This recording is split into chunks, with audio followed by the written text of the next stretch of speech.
नमस्कार दोस्तों, स्वागत है आप सभी लोगों का आपके अपने चैनल जनकवि स्टडी हब में।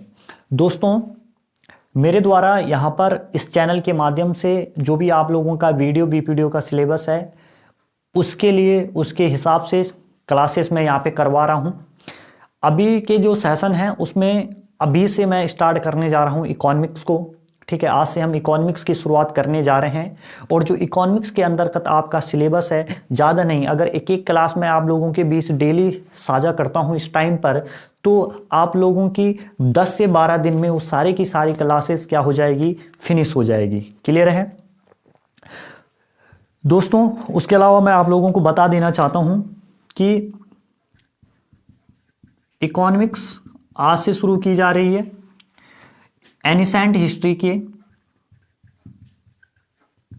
मेरे द्वारा ऑलरेडी ही इस YouTube चैनल के ऊपर 17 वीडियोस अपलोड किए गए हैं। जो बाकी के वीडियोस होंगे उन्हें भी मैं धीरे धीरे कंटिन्यू कर करके इसे पहले एनिसेंट होते हुए फिर मिडेवल हिस्ट्री फिर मॉडर्न हिस्ट्री को मैं क्या कर लूँगा, कंप्लीट कर लूँगा। ठीक है, उसके अलावा ज्योग्राफी का जो पार्ट्स है, ज्योग्राफी प्लस इंडियन ज्योग्राफी, ठीक है, world geography plus Indian geography, इसमें भी इंडियन ज्योग्राफी की मेरे द्वारा 7 से 8 वीडियोस इस चैनल पर डाली गई है। उन वीडियोस को भी मैं धीरे धीरे क्या करूंगा, कंटिन्यू करने का प्रयास करूंगा। लेकिन जो अभी फिलहाल जो मेरा फोकस है वो किस पे है, उत्तराखंड को लेके है। ठीक है, उत्तराखंड को क्लासेस आपको सुबह के टाइम भी मिलेगी और शाम के टाइम पे भी मिलेगी। ठीक है, उसके अलावा फिलहाल जब तक इकोनॉमिक्स, पहले मैं इकोनॉमिक्स को फिनिश करूंगा, फिर एनिसेंट हिस्ट्री, फिर मैं जो अदर चाहे ज्योग्राफी करेंगे चाहे एनिसेंट हिस्ट्री करेंगे। ठीक है, और हो सकता है बीच में टाइम लगे तो बड़ी लंबी लंबी क्लासेस भी मैं इन चीज़ों की करने की कोशिश करूंगा। क्लियर है? ठीक है, तो इकोनॉमिक्स के जो टॉपिक हैं वीडियो में, उनकी तरफ बढ़ने से पहले एक हल्का सा बैकग्राउंड हम तैयार कर लेते हैं कि इकोनॉमिक्स है क्या और किस तरीके से इकोनॉमिक्स सब्जेक्ट हमारे सामने आया। अगर हम बात करें इकोनॉमिक्स की, यानी कि अर्थशास्त्र की, ठीक है, तो इसका जो ओरिजिन है, जो इसकी उत्पत्ति है, इसका जो ओरिजिन है ये कहां से हुआ, तो ये ग्रीक भाषा का एक शब्द है। ठीक है, ग्रीक भाषा का एक शब्द है जिस शब्द का नाम है ऑल कॉनिमिया।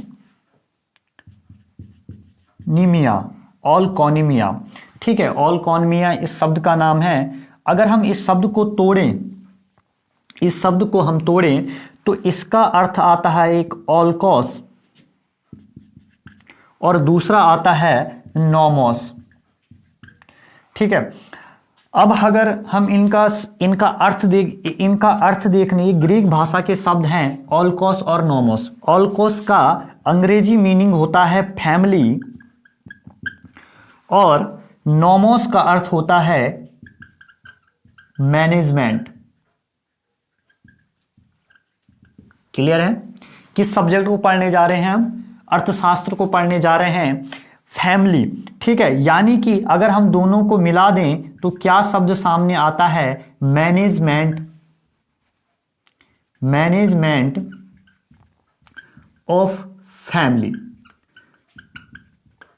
क्लियर है? यानी कि अगर हम इनको देखें तो इसी को हम क्या बोल सकते हैं, मैनेजमेंट। फैमिली के अंदर हम किस चीज का मैनेज करते हैं, पैसों का करते हैं, धन का करते हैं, मैनेजमेंट ऑफ वेल्थ। क्लियर है? यानी कि हम इसे बोल सकते हैं पूंजी का प्रबंधन। क्या बोल सकते हैं? पूंजी का प्रबंधन। ठीक है, तो इकोनॉमिक्स के अंतर्गत इकोनॉमिक्स है क्या, थोड़ा सा इसके बैकग्राउंड के बारे में हम जान लेते हैं। दोस्तों, अगर बात करें अर्थशास्त्र की, तो अर्थशास्त्र की उत्पत्ति होती है ग्रीक भाषा के ऑलकोनिमिया शब्द से। ठीक है, जिसको अगर हम दो भागों में तोड़ते हैं, एक आता है ऑलकोस और दूसरा आता है नोमोस। ऑलकोस शब्द का अर्थ होता है, अंग्रेजी मीनिंग होता है फैमिली यानी कि परिवार, और नोमोस का होता है मैनेजमेंट यानी कि प्रबंधन। अगर हम दोनों को मिला दें तो मैनेजमेंट ऑफ फैमिली यानी कि मैनेजमेंट ऑफ वेल्थ, यानी कि हिंदी में अगर हम इसे बोले तो पूंजी का प्रबंधन। आई होप आप लोगों को इतना समझ में आ गया होगा। चलिए आगे बढ़ते हैं। एक प्रश्न और पूछा जा सकता है इकोनॉमिक्स के अंदर, वो मैं आप लोगों को बता देता हूं। अक्सर जिस तरीके से इतिहास का पिता भूगोल का पिता होता है, ठीक है, आप लोगों ने पढ़ा होगा इतिहास का पिता कौन है, हेरोडोटस हैं, और भूगोल के पिता कौन है, हिकेटियस है। तो उसी तरीके से जो ये इकोनॉमिक्स है हमारा, उनके पिता किसे बोला जाता है, ठीक है, इकोनॉमिक्स, ठीक है। तो देखिए father of economics, father of economics यानी कि अर्थशास्त्र के जनक, अगर ये प्रश्न आपसे पूछा जाता है तो अर्थशास्त्र के जनक हैं एडम स्मिथ। कौन है? Adam Smith. कौन है? एडम स्मिथ, ठीक है। अब एडम स्मिथ क्या है, ठीक है, क्योंकि इन्होंने क्या किया, अर्थशास्त्र के बारे में बहुत कुछ जानकारी दी, और इनकी एक बुक थी जो 1776 में काफी प्रसिद्ध हुई, जिसका नाम था वेल्थ ऑफ नेशन।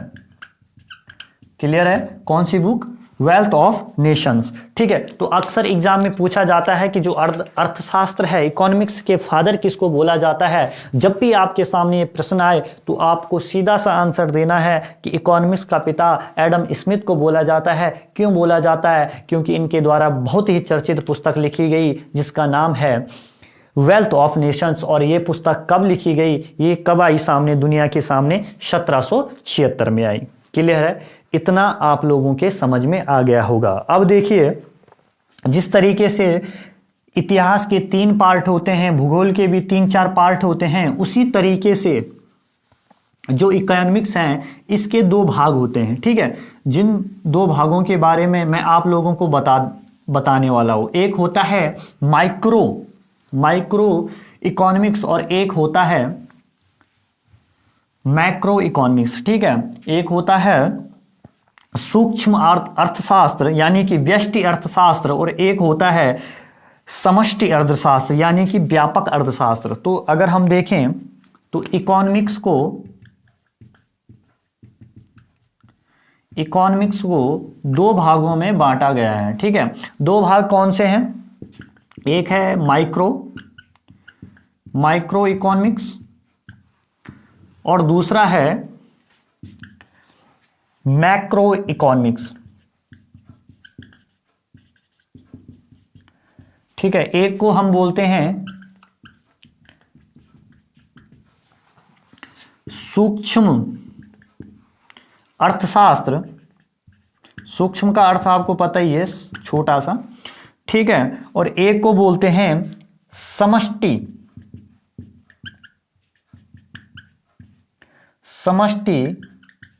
अर्थशास्त्र। समष्टि का अर्थ होता है व्यापक, ठीक है, यानी व्यापक यानी कि विस्तृत, बड़ा, ठीक है। और यहां पे आप अगर लिखोगे व्यष्टि तो ये थोड़ा सा सही रहेगा, ठीक है। व्यष्टि यानी कि सूक्ष्म। अब देखिए, एक आपका विलोम शब्द का भी काम कर लिया, समष्टि और व्यष्टि, ठीक है। तो समष्टि क्या है? मैक्रो इकोनॉमिक्स है। एक पार्ट कौन सा है? माइक्रो इकोनॉमिक्स है, ठीक है। तो देखो इसमें क्या होता है कि जब हम अब इसको जो बांटने का काम किया था वो भी आप लोग ध्यान रखना, 2 भागों में बताया। तो किसने बताया? रैगनर फ्रिंच ने बताया। किसने बताया? रैगनर फ्रिंच ने इन 2 अर्थशास्त्र के बारे में बताया। और कब बताया, ठीक है। और इसी के लिए 1969 में इनको क्या दिया गया? अर्थशास्त्र का नोबेल पुरस्कार भी मिला, ठीक है। ये चीजें आपने ध्यान रखना, किसने बताया? रैगनर फ्रिंच ने बताया, ठीक है। चलिए अब आगे थोड़ा सा, ये हम क्या कर रहे हैं, एक बैकग्राउंड तैयार कर रहे हैं। किसके लिए? ये बैकग्राउंड हम तैयार कर रहे हैं इकोनॉमिक्स, जो हम आगे आने वाले टॉपिक हैं उन सब के लिए, कि हमें थोड़ा सा पता रहे इकोनॉमिक्स के लिए। क्योंकि यहां से आपका कुछ आएगा चाहे नहीं आएगा, लेकिन एक प्रश्न आपका जरूर, जो मैंने अभी तक बताया उसमें से एक चीज आपसे पूछ सकता है कि जो वेल्थ ऑफ नेशंस बुक है वो किसने लिखी, कब लिखी, कौन इकोनॉमिस्ट के फादर हैं, तो हमारा वो चीज़ें क्या हो गई, एक पोर्शन हमारा क्लियर हो गया। अगर मैं इसको छोड़ देता, डायरेक्ट टॉपिक की तरफ पूछ चले जाता, और हो सकता है कि एग्जाम में यही चीज आ जाए कि इकोनॉमिक्स के फादर कौन है, ठीक है, तो हम तो फिर वहां पर क्या हो जाएंगे, बेहोश हो जाएंगे, ठीक है, नहीं बता पाएंगे चीजें। तो इसलिए हम लोग अब आगे बढ़ते हैं और बात करते हैं अब इकोनॉमिक्स के क्षेत्र की, ठीक है, इकोनॉमिक्स के क्षेत्र की। अब आप लोग इकोनॉमिक, अब इससे पहले से थोड़ा दो चीज मैं आप लोगों को बता देना चाहता हूं, ठीक है। एक आप लोगों ने दो टर्म आप जरूर सुनोगे, एक होता है इकोनॉमिक्स और एक होता है इकोनॉमी, ठीक है। अब इकोनॉमिक्स क्या होता है, जिसको हम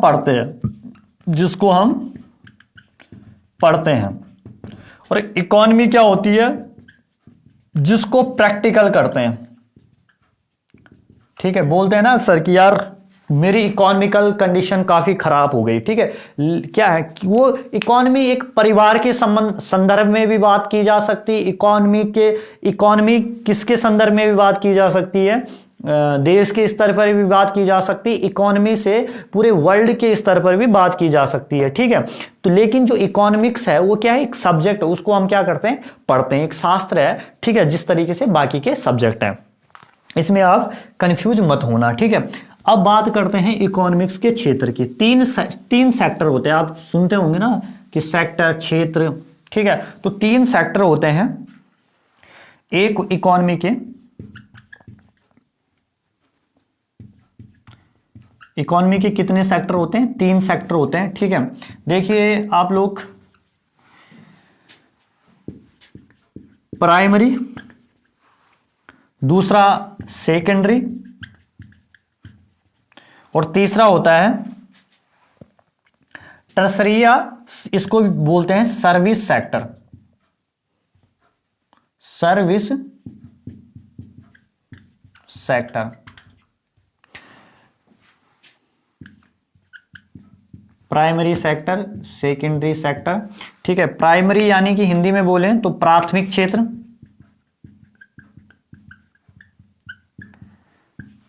द्वितीयक क्षेत्र, और एक होता है सेवा क्षेत्र, ठीक है। अगर हम प्राइमरी से सेक्टर के एग्जाम्पल देखें तो इसमें क्या आता है, जैसे रॉ मटेरियल होता है, ठीक है, रॉ मटेरियल यानी कि कच्चा माल, ये किसके अंतर्गत आता है, प्राइमरी सेक्टर के अंतर्गत आता है। दूसरा जो कृषि है हमारी, वो भी किसके अंतर्गत आती है, प्राइमरी सेक्टर के अंतर्गत आती है।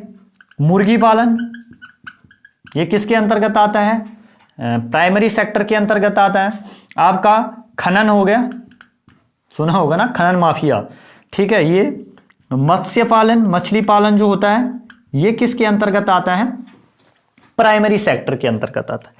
अब देखिए यहां पर क्या हो सकता है, यहां पर ये भी चीजें आपके सेवा सेक्टर, सेवा क्षेत्र, वो इनकी प्राथमिक, द्वितीयक क्षेत्र और सेवा क्षेत्र का भी आपके सिलेबस में इंक्लूड है, तो आप लोग देख लेना। प्राइमरी सेक्टर में क्या क्या आता है, देखो यहां पे क्या कर सकता है कि पूछ सकता है, जैसे दे दिया कच्चा माल किस सेक्टर के अंतर्गत आता है, और 3-4 ऑप्शन दे दिया कि प्राथमिक क्षेत्र, द्वितीयक क्षेत्र, प्राथमिक क्षेत्र, द्वितीय क्षेत्र दोनों के अंदर, या सेवा क्षेत्र के अंदर, ठीक है। तो आपको ध्यान रखना है कि प्राथमिक क्षेत्र में क्या क्या आता है, रॉ मटेरियल आता है, दूसरा कृषि आता है, तीसरा मुर्गी पालन आता है, खनन आता है, और मत्स्य पालन आता है। इतना आप लोगों को ध्यान रखना है। अगर हम बात करें अब जैसे द्वितीयक क्षेत्र में क्या आएगा, द्वितीयक क्षेत्र में क्या आएगा भाई, जैसे मोटरसाइकिल है, कुछ भी मोटरसाइकिल, स्कूटी, कार जो भी है, उसके अलावा कपड़ा, ठीक है, कपड़ा, उसके अलावा पिज्जा, बर्गर, जो भी जितनी भी खाने की चीजें हैं, ठीक है, उसके अलावा टीवी, फ्रिज, एसी जो भी है, ये किसके एग्जाम्पल हैं, ये किस क्षेत्र में आते हैं, द्वितीयक क्षेत्र में आते हैं। लेकिन अब सेवा क्षेत्र में क्या आता है, ठीक है, सेवा क्षेत्र में क्या आता है, ये आप लोगों को ध्यान देना है। सेवा क्षेत्र में आता है जैसे एजुकेशन है, दूसरा बैंक हो गया, तीसरा क्या है, टेलीकॉम है, ठीक है, ईटीसी। बहुत सारी चीज, चाहे हवाई यात्राएं हो, चाहे ट्रेवलिंग हो, ठीक है, तो ये सब किस में आती है, सेवा क्षेत्र में आते हैं, ठीक है। अब ध्यान देना, जो हमारा इंडिया है वो किस पर, उसका 50% लोग, 50% किस पे निर्भर है, वो बेस जो हमारी इकोनॉमी है, 50% बेस जो हमारी इकोनॉमी है वो किसके ऊपर है, वो कृषि के ऊपर है। किसके ऊपर है, कृषि के ऊपर। यानी कि हम लोग 50% निर्भर करते हैं प्राइमरी सेक्टर के अंदर, ठीक है। लेकिन बात करें अगर हम किसकी, चाइना की, चाइना 50% रिलाई करता है किसके ऊपर, द्वितीयक क्षेत्र के ऊपर। किसके ऊपर करता है, द्वितीयक क्षेत्र के ऊपर। लेकिन वहीं अगर हम बात करें सेवा क्षेत्र की, तो जो अमेरिका है, जो यूएसए है, वो रिलाई करता है किसके ऊपर, 90% रिलाई करता है सेवाओं के ऊपर, ठीक है। तो कुल मिला के हम लोग बता सकते हैं कि जो उत्पादन का काम है, जो भी कृषि से जुड़े काम है, और जो भी प्राथमिक क्षेत्र में कौन है, इंडिया है, ठीक है। चाइना क्या काम करता है, द्वितीयक क्षेत्र का काम करता है, ठीक है। कच्चा माल ले जाता है, चीजों को बनाता है, और उसी को क्या करता है, विश्व में क्या करता है, उनको बेचता है, ठीक है। लेकिन जो तीसरा सेक्टर है, सेवा सर्विस सेक्टर है, उसमें कौन आगे है, टॉप पे है अमेरिका, ठीक है। अमेरिका क्या करता है, सेवाओं को, सर्विस प्रोवाइड करने का काम करता है, ठीक है। इसमें आप जैसे होटल है, ये भी इसमें आ जाते हैं, ठीक है। चाहे होटल, चाहे ओयो जो भी है, ठीक है। तो ये सारी चीजें आपको ध्यान रखनी है, ठीक है। तो यूएसए इसमें क्या है, नंबर 1 पे, ठीक है। ये नीति आयोग कुछ करे चाहे ना करे, लेकिन इसका एक काम जरूर है, ये पेपर में आपके जरूर आता है, ठीक है। तो किसके बारे में हम पढ़ने वाले हैं, नीति आयोग के, ठीक है। किसके बारे में, नीति आयोग के। अब जो ये नीति आयोग है, ठीक है, सबसे पहले तो आप लोग देख लेना जरा, इसमें नीति कैसे बना, NITI, ठीक है। इससे क्या बना, नीति बना, ठीक है। तो इस नीति का कई बार क्या कर लेता है, फुल फॉर्म पूछ लेता है, ठीक है। तो आपको हिंदी में भी बताऊंगा, अंग्रेजी में भी बताऊंगा। इसका जो फुल फॉर्म है, नेशनल इंस्टीट्यूशन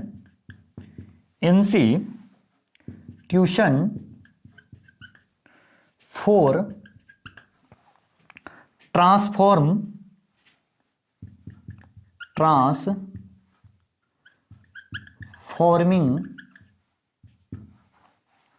इंडिया, यानी कि राष्ट्रीय भारत परिवर्तन संस्थान, ठीक है। कई बार क्या कर देता है कि यहां पर ही आप कोई भी एग्जाम देख लेना, बहुत जगह ये प्रश्न पूछा गया है कि नीति आयोग का पूरा नाम क्या है, ठीक है। तो नीति आयोग का पूरा नाम क्या है, अंग्रेजी में बात करें, national institution for transforming India, ठीक है। यानी कि राष्ट्रीय भारत परिवर्तन संस्थान इसका नाम है। इतना आपको क्या करना है, ध्यान रखना है, ठीक है। अब देखो, पहले अब ये किसके स्थान पर आया, ये आया आपके योजना आयोग के स्थान पर, ठीक है। किसके स्थान पर आया, योजना आयोग के स्थान पर आया, ठीक है। योजना आयोग क्या था, देखियो, ये योजना आयोग की जो स्थापना हुई थी वो हुई थी 15 मार्च 1950 को, ठीक है। लेकिन योजना आयोग को क्या कर दिया गया, जब प्रधानमंत्री हमारे कौन बने, नरेंद्र मोदी बनते हैं, तो 1 जनवरी, कब, 1 जनवरी 2015 को, ठीक है। 1 जनवरी 2015 को योजना आयोग के स्थान पर कौन आया, नीति आयोग आया। कौन आया, नीति आयोग आया, ठीक है। अब ये नीति आयोग क्या है, कैसा है, इसके बारे में हम जानेंगे, ठीक है। विस्तृत रूप से हम इसकी चर्चा करेंगे, लेकिन थोड़ा सा मैं योजना आयोग के बारे में आप लोगों को बता देता हूं। जो योजना आयोग और नीति आयोग में एक सिमिलरिटी थी, ठीक है, एक सिमिलरिटी है, एक समानता है कि जो योजना आयोग का जो अध्यक्ष होता था वो कौन होता था, प्रधानमंत्री होता था। और जो ये नीति आयोग होता है इसका भी अध्यक्ष कौन होता है, प्रधानमंत्री होता है, ठीक है। तो आपको ध्यान रखना है कि योजना आयोग का और इसका क्या होता था, प्रधानमंत्री क्या होते हैं, इनके अध्यक्ष होते थे। ठीक है, अब देखो हमें योजना आयोग से कोई मतलब नहीं है। ठीक है, हमने किसके बारे में पढ़ना है, नीति आयोग के बारे में पढ़ना है। ठीक है, तो एक बार पूरा का पूरा आप लोग ओवरव्यू ले लो। नीति आयोग क्या है, नीति आयोग का पूरा नाम क्या है, national institution for transforming India, और इसको हिंदी में बोला जाता है राष्ट्रीय भारत परिवर्तन संस्थान। इसकी स्थापना कब होती है, 1 जनवरी 2015। 2 क्वेश्चन यहीं से आएंगे। ठीक है, एक पूछा जाता है कि इसकी स्थापना कब होती है, इसकी स्थापना होती है 1 जनवरी 2015 को, और इसका पूरा नाम क्या है, राष्ट्रीय भारत परिवर्तन संस्थान। आपको ये बिल्कुल याद रखना है कि इसका नाम क्या है, राष्ट्रीय भारत परिवर्तन संस्थान है। चलिए आगे बढ़ते हैं और थोड़ा अब जानते हैं नीति आयोग से जुड़ी हुई कुछ महत्वपूर्ण बातें। अगर आपसे पूछा जाता है कि ये संवैधानिक निकाय है कि नहीं है, तो आपको ध्यान रखना है कि ये क्या है, एक गैर संवैधानिक निकाय है। ठीक है, और ये किसका काम करता है, एक बौद्धिक विचारक का काम करता है, थिंक टैंक का काम करता है। ठीक है, तो आप लोगों को नीति आयोग के बारे में क्या ध्यान रखना है, नीति आयोग। ठीक है, स्थापना मैंने आपको बताया, स्थापना कब होती है, 1 जनवरी 2015 को इसकी क्या होती है, स्थापना होती है। ठीक है, किसका काम करता है, एक थिंक टैंक का काम करता है, यानी कि बौद्धिक विचारक है ये। अब तीसरी बात, इसके अध्यक्ष कौन होते हैं। ठीक है, तो इसके अध्यक्ष कौन होते हैं, जो भी उस टाइम पे प्रधानमंत्री होगा, ठीक है, वो इसका क्या होता है, अध्यक्ष होता है। और अभी प्रधानमंत्री कौन है, नरेंद्र मोदी है। ठीक है, ये आपको ध्यान रखना है। उसके अलावा उपाध्यक्ष को नियुक्त करता है कौन नियुक्त करता है, उपाध्यक्ष को नियुक्त करता है प्रधानमंत्री। और इसके जो पहले उपाध्यक्ष थे, फर्स्ट उपाध्यक्ष थे, वो थे अरविंद पनगड़िया। क्या नाम है, अरविंद पनगड़िया। लेकिन जो वर्तमान में है, ये ध्यान रखना आपने, जो वर्तमान में है वो कौन है, वो है डॉक्टर राजीव कुमार। कौन है, डॉक्टर राजीव कुमार। ठीक है, हो सकता है मैं थोड़ा फास्ट हूं, लेकिन भाई आप लोगों को भी फास्ट होना ही पड़ेगा, क्योंकि आपका एग्जाम क्या है, नजदीक है। ठीक है, आपको पता भी नहीं चलेगा कि 3 महीने कब गए और कैसे गए। ठीक है, तो इसलिए फास्ट होना बहुत ज्यादा जरूरी है। क्या है, अध्यक्ष का बताया मैंने, प्रधानमंत्री नरेंद्र मोदी है। उपाध्यक्ष की नियुक्ति प्रधानमंत्री करते हैं। अब पहले कौन थे, फर्स्ट में कौन थे, अरविंद पनगड़िया थे। वर्तमान में कौन है, डॉक्टर राजीव कुमार है। उसके अलावा CEO, chief executive officer, CEO पहले कौन थे, सिंधु श्री खुल्लन थे। पहले कौन थे, अगर पूछा जाता है पहले सीईओ कौन थे, सिंधु श्री खुल्लन थे। और वर्तमान में कौन है, तो वर्तमान में है आपके अमिताभ कांत। ठीक है, अमिताभ कांत। ठीक है, ये आपने ध्यान रखना है, वर्तमान में कौन है, अमिताभ कांत है। ठीक है, तो कब बना ये, 1 जनवरी 2015 को। ठीक है, इतनी बातें आपको क्या करनी है, इसमें बस ध्यान रखनी है। ठीक है, ये क्या करता है, दूसरी बात, इसका काम क्या है, ये 15 वर्षों के लिए, ठीक है, 15 वर्षों के लिए क्या बनाता है, 15 वर्षीय, देखिए पहले 5 पंचवर्षीय योजना चलती थी ना, अब इसका काम क्या है, ये बनाएगा 15 वर्षीय योजना। ठीक है, और हर 3 साल, इसके अंदर हर 3 साल के लिए क्या बनाएगा, 3 साल के लिए एजेंडा बनाएगा। ठीक है, एजेंडा बनाता है। बस इतना ही आपको पढ़ना है, क्योंकि आपने कोई पीसीएससी या यूपीएससी का एग्जाम तो देना नहीं है। ठीक है, आपको सिर्फ इतनी नॉर्मली चीजें आपसे पूछी जानी है, और इतना ही आपको पता होना चाहिए, सिर्फ और सिर्फ किसके बारे में, नीति आयोग के बारे में। इसके बाहर नीति आयोग से कुछ नहीं आने वाला। अब बस आप इसको क्या कर दीजिए, अपने दिमाग में बिठा दीजिए। अगर एक बारी में याद नहीं होता है तो 2-3 बार इसका जरूर आप रिवीजन करें, पढ़ते रहिए जब तक आपके एग्जाम नहीं होते हैं। क्लियर है?